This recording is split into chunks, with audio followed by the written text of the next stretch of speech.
Philippe Gomez. Monsieur le Président, ma question s'adresse à Monsieur le Premier ministre. Monsieur le Premier ministre, au plus tard en novembre 2018, le peuple calédonien, peuple souverain sur son destin, devra décider de son avenir. Sur le sujet, un vieux kanak coutumier de la région de Boulou-Paris en Nouvelle-Calédonie m'a dit la chose suivante à l'occasion de la campagne électorale. Le pays doit sortir la tête haute de ce référendum.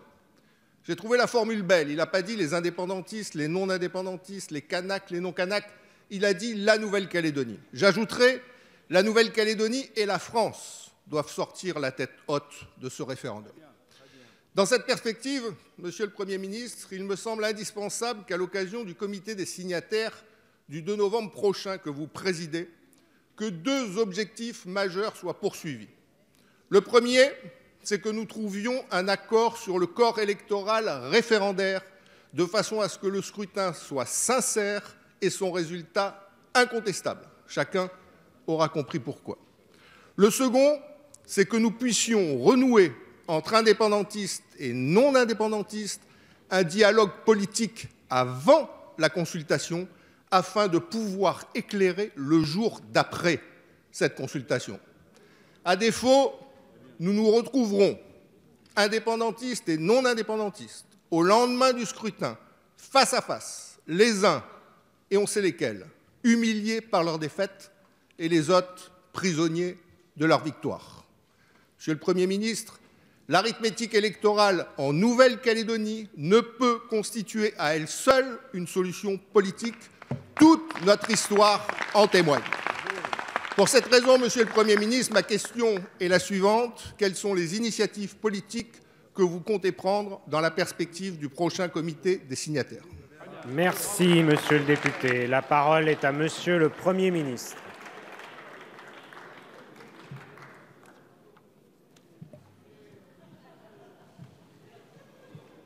Monsieur le Président, Mesdames et Messieurs les députés, Monsieur le député Gomez, merci pour votre question, Monsieur le député.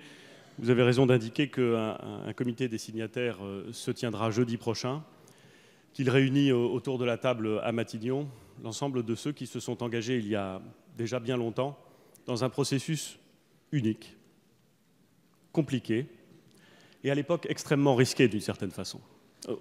Il aurait été plus risqué, bien entendu, de ne rien faire à l'époque, et encore plus risqué de ne rien faire.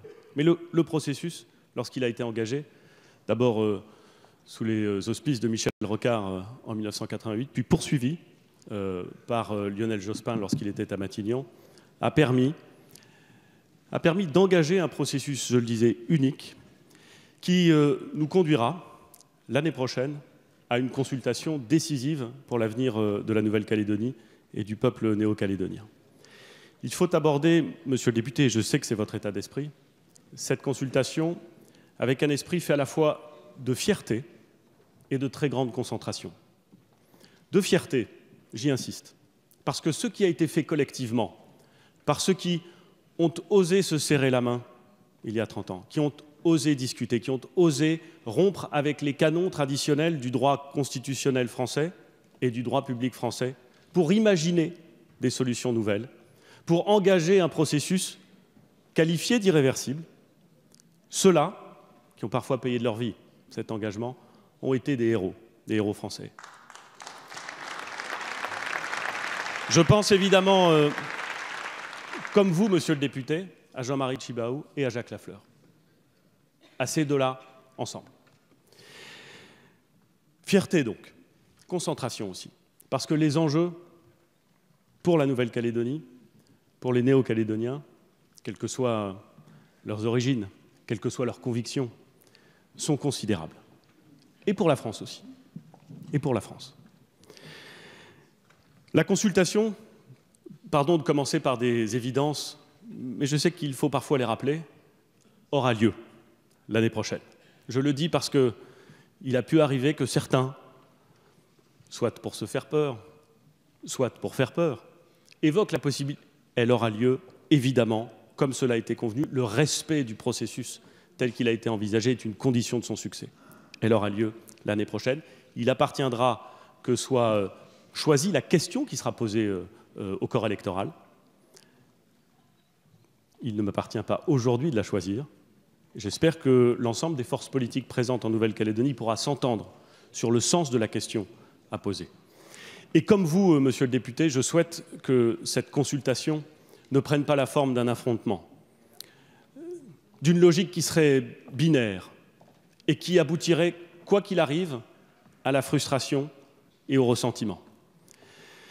Il faut donc faire en sorte que la consultation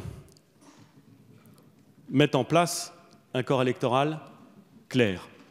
Et vous savez que des discussions techniques, politiques aussi, délicates, sont engagées. Elles ont commencé à Nouméa, elles se poursuivront, je l'espère, à Paris.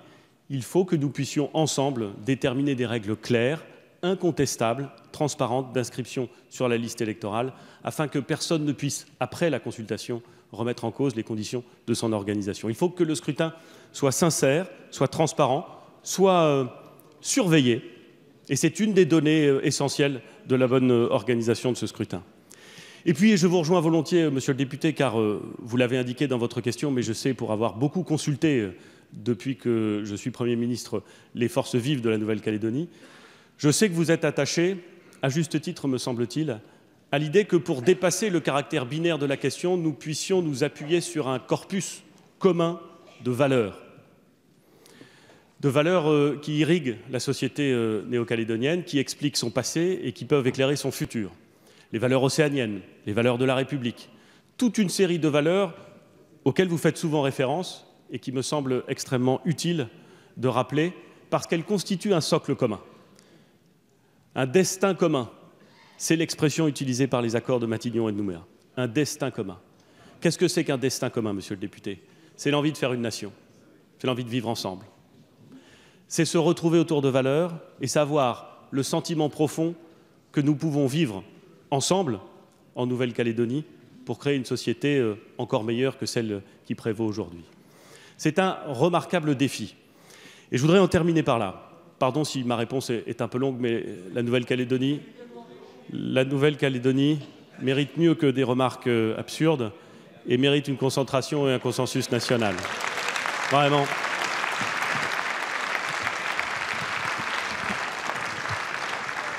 Monsieur le député,